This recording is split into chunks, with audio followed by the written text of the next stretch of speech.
Vast majority bacteria का vast majority heterotroph में लाई करता है, और बाकी जो हुए वो ऑटोट्रॉफिक होते हैं। उनमें जो आए तुम्हारे फोटोसिंथेटिक ऑटोट्रॉफ और कीमोसिंथेटिक ऑटोट्रॉफ। आगे लिखा है the majority are important decomposers. Heterotroph में भी दो तरह के होते हैं, एक डिकम्पोजर्स होते हैं और एक सैप्रोफिटिक होता है, जो हम लोगों ने यहाँ पर देखा था। यहाँ पर हमने देखा था कि they synthesise their own food inorganic. ये ऑटोट्रॉफी के बारे में बताया है। और ये यहाँ जो हेटरोट्रॉफ के बारे में बोला है, ये या तो पैरासिटिक होता है या तो सैप्रोफिटिक होता है। और यहाँ पे बता रहा है कि मेजॉरिटी जो इसमें हुए वो डिकम्पोजर्स होते हैं, यानी कि डेड को तोड़ते हैं, यानी saprophytic. Many of them have significant impact on human affairs. They are helpful in making curd from milk, production of antibiotics, fixing nitrogen in legume roots, etc. Some are pathogens causing damage to human beings, crops, farms, animals, and pets. And there are also diseases like cholera, typhoid, tetanus, and tetanus canker are well-known diseases caused by different bacteria.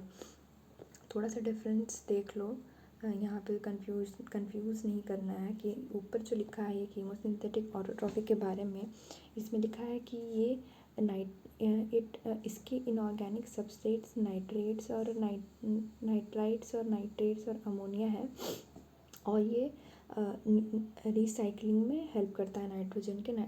और फिर यहाँ जो है heterotrophic में ये लिखा है कि फिक्सिंग नाइट्रोजन इन लेग्यूमिनस। और नाइट्रोजन फिक्सेशन तुम्हारा यहाँ ब्लू ग्रीन एल्गी में भी हो रहा है, बट वो यहाँ पे हेट्रोसिस में होता है, एटमॉस्फेरिक नाइट्रोजन फिक्सेशन, ठीक है, वो हेट्रोसिस में होता है। और यहाँ पे जो फिक्सिंग ऑफ नाइट्रोजन है ये लेग्यूमिनस प्लांट्स में है। और कीमोसिंथेटिक वाला बोला है कि ब्रेक डाउन करता है नाइट्रेट्स और नाइट्राइट्स और अमोनिया को, इसीलिए वो हेंस न्यूट्रिएंट साइक्लिंग में हेल्प करता है nitrogen, phosphorus, iron and sulphur के। डायग्राम देख लो, ये तुम्हारा नॉस्टॉक बना हुआ है। और एक चीज़ देख लो एग्जाम्पल में, तुम्हारे एग्जाम्पल में तुम्हें आर्कीबैक्टीरिया का पता है ये, ठीक है, हेलोफाइल्स, थर्मासिटोफाइल्स और मेथानोजेंस आएंगे। और उसमें और फिर तुम्हारी ये बैक्टीरिया में साइनोबैक्टीरिया यानी ब्लू ग्रीन एल्गी के अंदर nostoc and anabaena.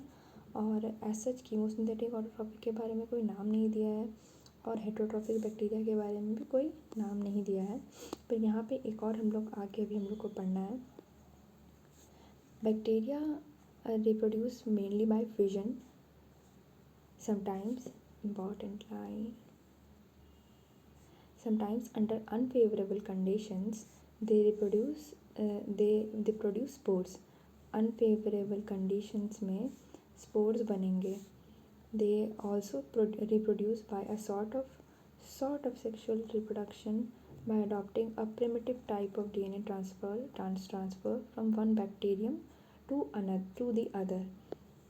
The mycoplasma are organisms that completely lack a cell wall. They are the smallest living cells known and can survive without oxygen. Many mycoplasma are pathogenic in animals and plants. Mycoplasma के बारे में बताया है कि सबसे smallest living organism known इसको माना जाता है, क्योंकि इसके पास अपना कोई सेल वॉल नहीं होता, और सेल वॉल नहीं होता इसीलिए ये पैथोजेनिक हो जाता है। और पैथोजेनिक इनफैक्ट दोनों प्लांट्स एनिमल्स दोनों में ये पैथोजेनिक होगा। और ये ऑक्सीजन के बिना सर्वाइव करता है, यानी कि ये एनारोबिक ऑर्गेनिज्म है, ये एनारोबिकली सर्वाइव कर रहा है। डायग्राम देख लो कि बैक्टीरियम डिवाइड कर रहा है, और ये इसको क्या बोलोगे, इसको बोलोगे फिजन। तो बैक्टीरिया डिवाइडिंग बाय फिजन। यहाँ पे तुम्हारा हेट्रोसिस्ट की जो बीच में पर्पल है वो हेट्रोसिस्ट है एक नॉस्टॉक के अंदर, जहाँ पे नाइट्रोजन फिक्सेशन होता है। और बाहर उसके बाहर एक म्यूसिजिलस शीट होता है, क्योंकि तुम्हें पता होगा कि ये मेनली फ्रेश वाटर, मराइन और होते हैं, टेरेस्ट्रियल भी होंगे तो तुम्हें ज़्यादा तुमको एक्वेटिक मिलेंगे ये।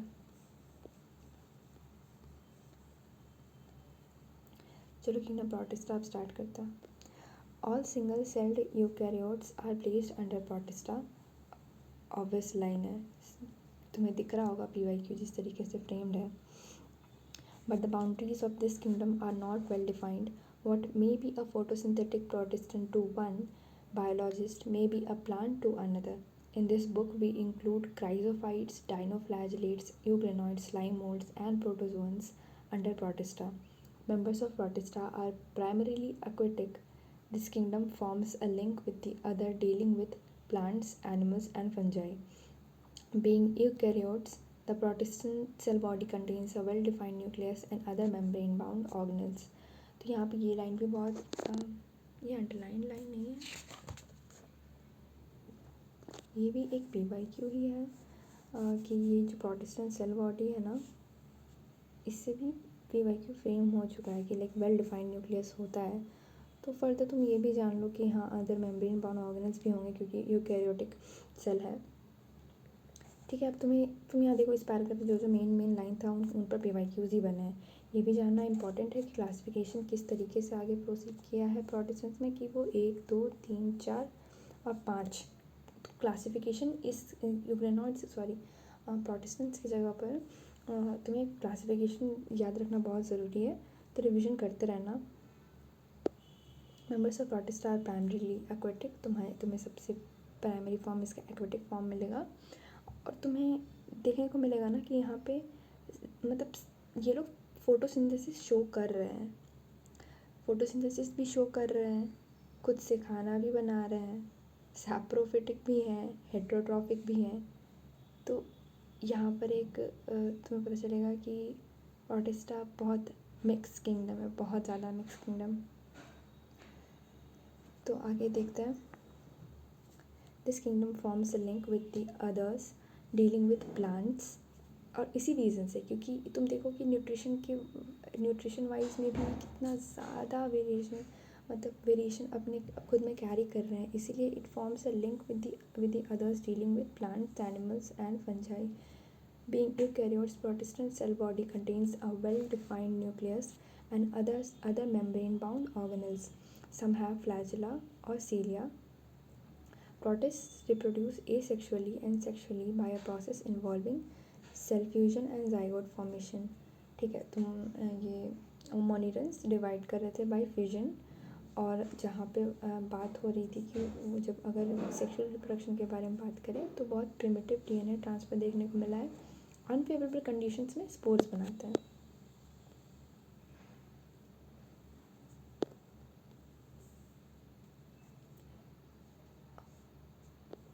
और जो तुम्हारे प्रोटिस्ट हुए वो एसेक्सुअल सेक्सुअल दोनों रिप्रोडक्शन शो करेंगे, जिसमें तुम्हें सेल फ्यूजन और जाइगोट फॉर्मेशन भी देखने को मिलेगा. Chrysophytes. This group includes diatoms and golden algae desmids. तो ये तो बहुत इंपॉर्टेंट है, तुम्हें हर क्लासिफिकेशन के अंदर के एग्जाम्पल्स भी उतना ही अच्छे से सब कुछ लर्न होना है. This group includes diatoms and golden algae desmids, यानी डायटम्स एंड डेस्मिड्स को गोल्डन एल्गी कहते हैं. They are found in fresh water as well as in marine environments. They are microscopic and float passively in water currents that are planktons. यानी कि अब यहाँ से एक प्लैंक्टन का डेफिनेशन भी तुम्हें मिल जा रहा है कि वो ऑर्गेनिज्म जो माइक्रोस्कोप होते हैं और वाटर करंट से पैसिवली फ्लो करते हैं, मतलब अपना एनर्जी लगाते ही नहीं है, बस पानी के साथ बह रहे हैं, वो प्लैंक्टन्स होते हैं. Most of them are photosynthetic. In diatoms the cell wall form 2 thin overlapping shells in which fit together as in a soap box. तो जैसे सोप बॉक्स में होता है ना कि ऊपर ऐसे है नीचे ऐसे है, तो ये बॉक्स लाइक स्ट्रक्चर बनता है जो ओवरलैप करता है एक दूसरे को. एंड इस वॉल्स के बारे में ये बात है, और ये इनका सेल वॉल है. ठीक है, एक और काफ़ी इंपॉर्टेंट पिक्चर सारे प्रोटिस्ट में तुम्हें मिलेगा कि उनका एक पर्टिकुलर सेल वॉल कॉम्पोजिशन शुरू से दिखा भी है, मॉनिटर्स में भी दिखा ही है कि बैक्टीरिया डिफरेंट क्यों है उनके सेल वॉल स्ट्रक्चर के कारण. तो यहाँ इनका जो सेल वॉल है ये भी काफ़ी डिफ्रेंशिएटेड है. क्राइजोफाइट्स में तुम्हें मिलेगा the walls are embedded with silica and thus the walls are indestructible. तो ये पूछा एक बार, मतलब इस PYQ में पूछा है कि इंडिस्ट्रक्टिबल किस प्रोटिस्ट में मिलेगा, किस ऑर्गेनिज्म में मिलेगा, और वो इंडिस्ट्रक्टिबल चीज़ क्या है वो तक पूछा हुआ है. Thus diatoms have left behind large amount of cell wall deposits in their habitat. This accumulation over billions of years is referred to as diatomaceous earth. Being gritty, this soil is used in polishing, filtration of oils and syrups. तो polish करने के लिए और filtration के लिए ये डायटोमेशियस अर्थ को use किया जाता है. और एक इम्पॉर्टेंट चीज़ कि diatoms are the chief producers in the ocean. यानी कि ओशन में डायटम्स काफ़ी मेजर बॉडी बनाते हैं जो फोटोसिंथेसिस कर रहे हैं, यानी कि वो प्रोड्यूसर्स हैं. तो इसलिए ये बहुत इम्पॉर्टेंट कंपोनेंट हो जाते हैं ओशंस के.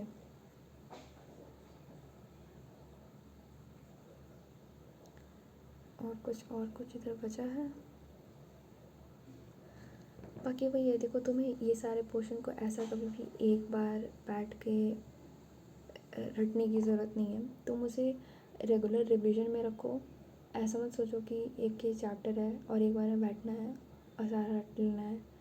तुम्हें एक कॉम्पिटिटिव एग्ज़ाम के लिए ऐसा पढ़ना ही है कि वो तुम्हारे जहन में रहे, वो तुम्हें याद रहे पूरे समय. उसके लिए मल्टीपल रिविजन्स बहुत ज़रूरी होते हैं. तो बार बार पढ़ो, हर तरीके से पढ़ो. कभी डायग्राम से पढ़ो, कभी रीडिंग करके पढ़ो, कभी ड्रॉ करके पढ़ो. 5-6 तरीके ऐसे ही निकल जाएंगे, याद हो जाएगा. रटने लायक कुछ होगा ही नहीं और टाइम भी ज़्यादा नहीं लगता है. आधा घंटा ही करो हर दिन. दीज ऑर्गेनिजम्स, अब डायनोफ्लैजेलेट स्टार्ट करते हैं, जो दूसरा सब क्लासिफिकेशन है प्रोटिस्टा का. These organisms are mostly marine and photosynthetic. तो ये मोस्टली मराइन होते हैं, ये भी फोटोसिंथेटिक ही हैं. They appear yellow, green, brown, blue और red depending on the main pigment present in their cells. यहाँ में एक मैम मेरी थी, वो कहती थी कि लाल, पीला, हरा, नीला और ब्राउन.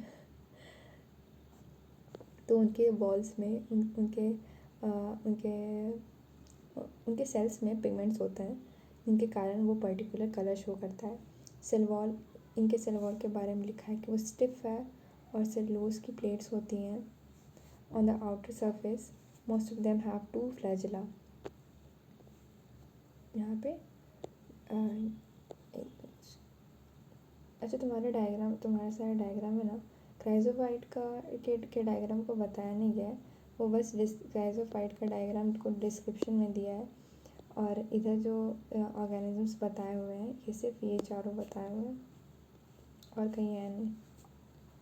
तो डायनोफ्लैजेलेट देखो, इनके पास 2 फ्लैजेला है. देखो एक ये फ्लैजेला है, कंफ्यूज मत करना. ये एक फ्लैजेला दिखा रहा है और एक ये फ्लैजेला दिखा रहा है. सो 1 and 2.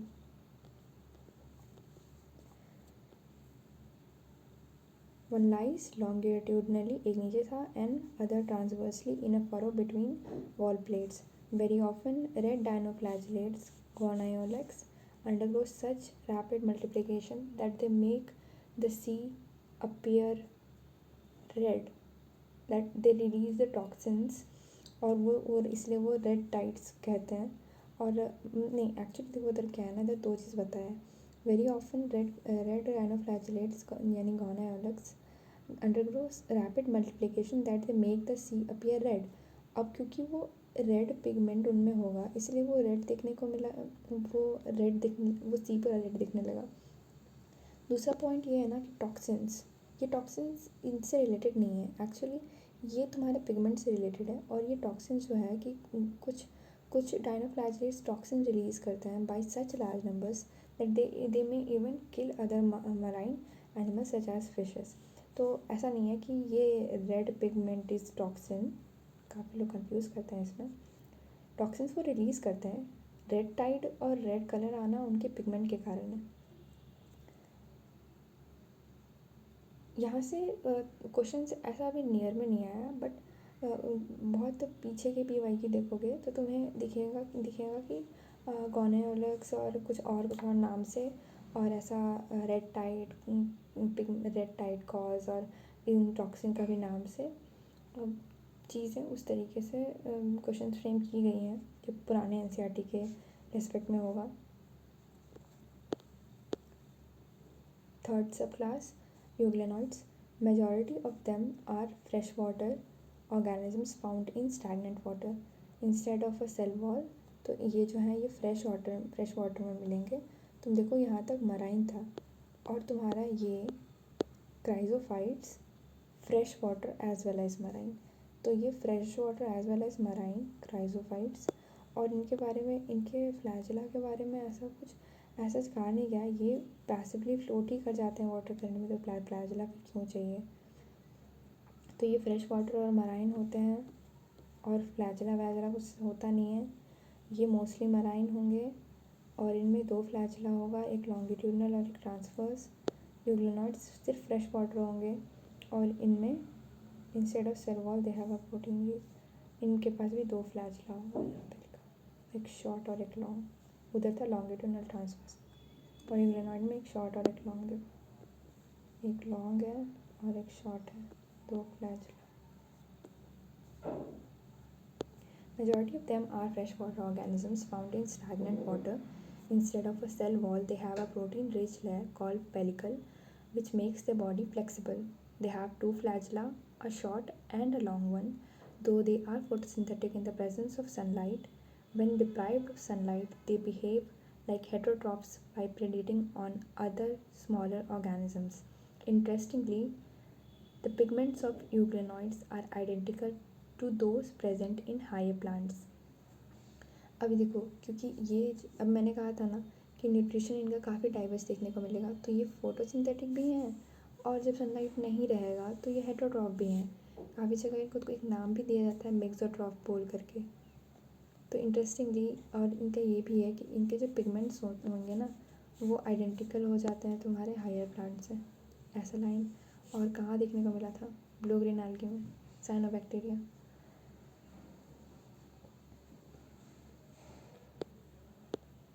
Slime molds. Slime molds are saprophytic protists. The body moves along decaying twigs and leaves engulfing organic material.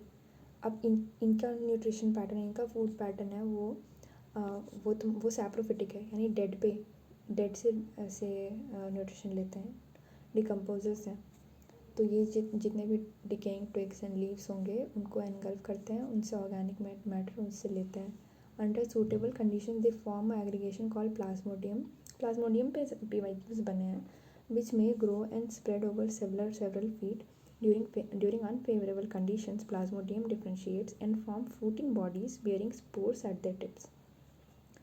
देखो स्लाइम मोल्ड्स याद रखो कि अब ये थोड़ा सा ये सिमिलर लगेगा तुम्हें, जैसे स्टार्टिंग में कहा था ना कि this kingdom forms a link with the others dealing with plants, animals and fungi.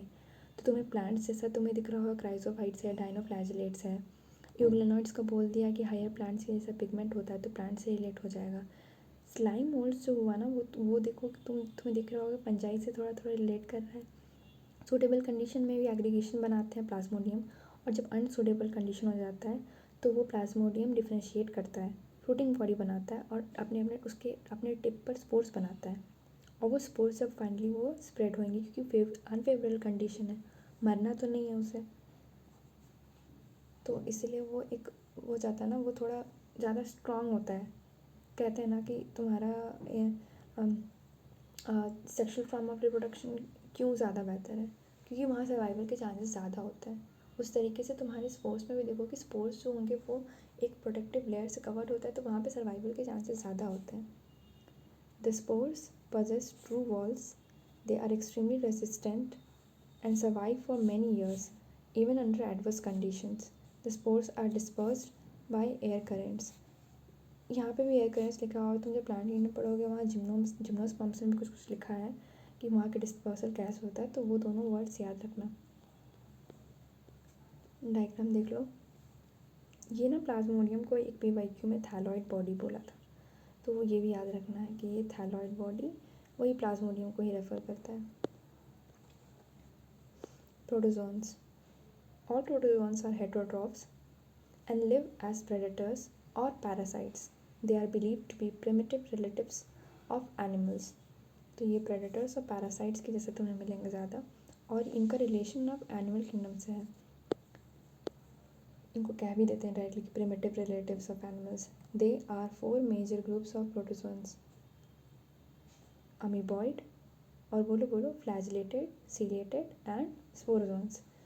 Amoeboid protozoans, these organisms live in fresh water, sea water or moist soil. They move and capture, ये paramecium दिया हुआ है, ये ciliated protozoan है, ciliated protozoan. Amoeboid protozoan, these animals क्या है, fresh water, सी water में और मॉइस्ट सॉइल में मिलेंगे। They move and capture their prey by putting out amoeboid by putting out pseudopodia and the false feet as in amoeba. तो यहाँ पे ऐसा भी वाक्य में पूछा था कि सीडोपोडिया किस प्रोटोजोन का फीचर है, तो वो अमीबॉइड प्रोटोजोन का फीचर है, अमीबा में देखने को मिलता है। ऐसा सीडोपोडिया अपने लोअर क्लास में तुम लोगों ने पढ़ा होगा कि सीडोपोडिया एक तरह का मूवमेंट होता है, वो जो अंदर की साइटोप्लाज्म और सेल मेम्ब्रेन या ऐसे करके कुछ स्ट्रक्चर्स बन जाते हैं, जिनसे वो ऐसा लगेगा ना कि वो अमीबा मूव कर रहा है, और वो अमीबा मूव करके अपने उस सीडोपोडिया वाले पोर्शन से फूड को एनगल्फ करता है। Marine forms have silica shells on their surface, तो ये भी याद रखो कि सिलिका शेल्स होता है इनके सरफेस पे भी। और सिलिका कहाँ देखने को मिला था, क्राइजोफाइट्स के वॉल्स में एम्बेडेड होते थे सिलिका, जो कि इंडेस्ट्रक्टेबल होते हैं। Some of them such as Entamoeba are parasites, तो तुम्हारे 2 एग्जांपल्स हैं अमीबॉइड प्रोटोजोन्स में, अमीबा एंड एंटामीबा। सीडोपोडिया किसमें देखने को मिलेगा, अमीबॉइड प्रोटोजोन्स में। फ्लैजिलेटेड प्रोटो और ये सिलिका शेल्स भी तुम्हें देखने को मिलेगा। चलो इसको ऐसे ही रहने देते हैं, सिर्फ एग्जाम्पल को रेड से अंडरलाइन कर देंगे तो क्लियर हो जाएगा।